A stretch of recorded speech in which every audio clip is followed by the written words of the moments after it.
Si je vous parlais de Google, Amazon, Microsoft, Meta, autrement dit Facebook, qu'est-ce qui vous vient automatiquement à l'esprit? Probablement, vous pensez comme la majorité des personnes qui entendent parler de ces entreprises. Vous verrez naturellement la Silicon Valley. Vous aurez à l'esprit que c'est de très grosses entreprises spécialisées dans la tech qui font des choses extraordinaires.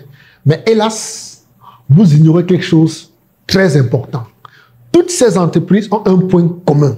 C'est la raison pour laquelle je vous dirais de rester connecté jusqu'à la fin de cette vidéo où vous comprendrez ce qui caractérise ou ce qui fait sortir ces entreprises du lot.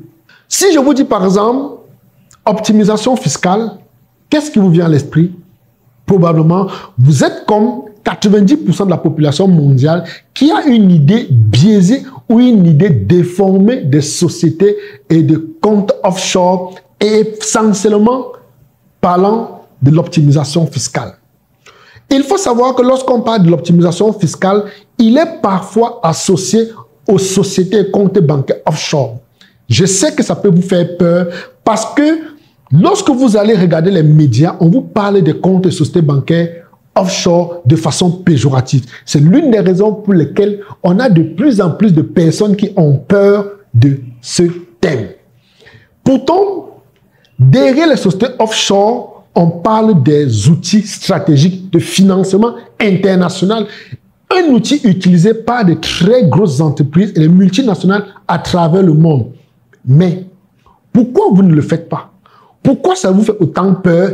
Et de l'autre côté, on a de très grosses entreprises qui utilisent ces comptes et ces sociétés.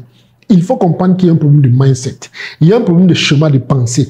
On s'est arrangé à faire en sorte que vous qui avez le plus besoin de ces sociétés, vous avez une peur bleue de ce fonctionnement stratégique de la finance internationale et ceux qui ont compris de très grosses boîtes qui n'ont véritablement plus besoin s'en servent.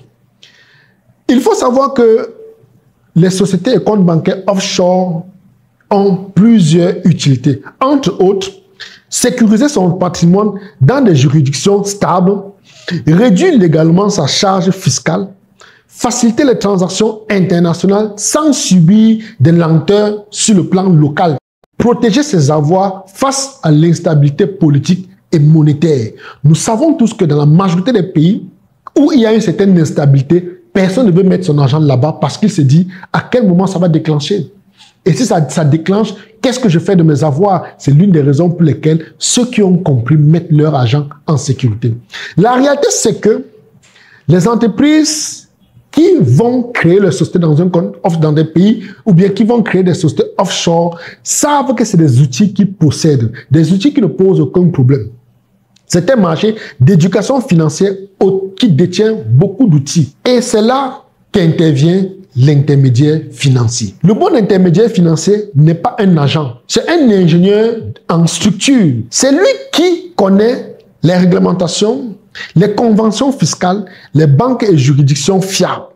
Et en plus, il a des solutions de portage et de détention ou d'investissement. Ceux qui comprennent cette ingénierie ne parlent pas d'offshore avec crainte. Ils parlent avec beaucoup d'assurance et essentiellement beaucoup de stratégie parce qu'ils savent que derrière le compte offshore, on bâtit de grands projets et réalise des très grandes ambitions. Vous pensez que lorsqu'on parle de la Silicon Valley, c'est réservé à certaines personnes?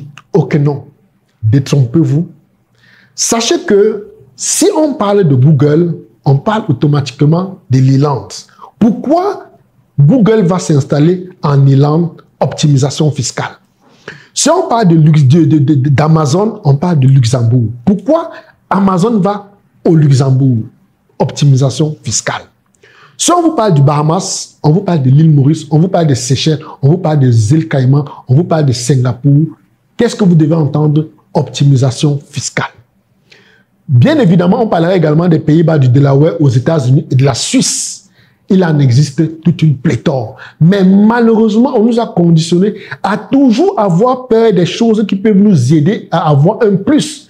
Et nous cramponner de façon psychologique dans des choses qui nous font tourner en rond. Organisez-vous, mettez-vous dans des choses assez structurées et comprenez comment les grands groupes fonctionnent, comment les leaders et les élites du monde se positionnent pour pouvoir bénéficier de tout ce qui existe autour de l'intermédiation financière des comptes et des sociétés offshore. Pour finir cette vidéo, je vous dirais qu'il faut savoir que lorsqu'on parle d'offshore, on parle d'optimisation. Lorsqu'on parle d'offshore, on vous fait comprendre que derrière, il y a des possibilités de limiter la casse sur le plan fiscal et de façon légale, bien évidemment. Il faut savoir également que lorsqu'on parle d'offshore, on parle d'un luxe réservé à une classe, à une élite hautement qualifiée et hautement informée. C'est la raison pour laquelle je vous dirais de nous retrouver dans notre mastermind qui parle essentiellement de l'intermédiation financière pour faire partie de 1% de la population mondiale qui comprend tout sur l'optimisation fiscale et les sociétés offshore. J'espère que vous avez aimé. N'oubliez surtout pas de partager, de mettre votre pouce et parler autour de vous parce que ça peut aider plus d'une personne. Je vous aime. À bientôt. À la FIA.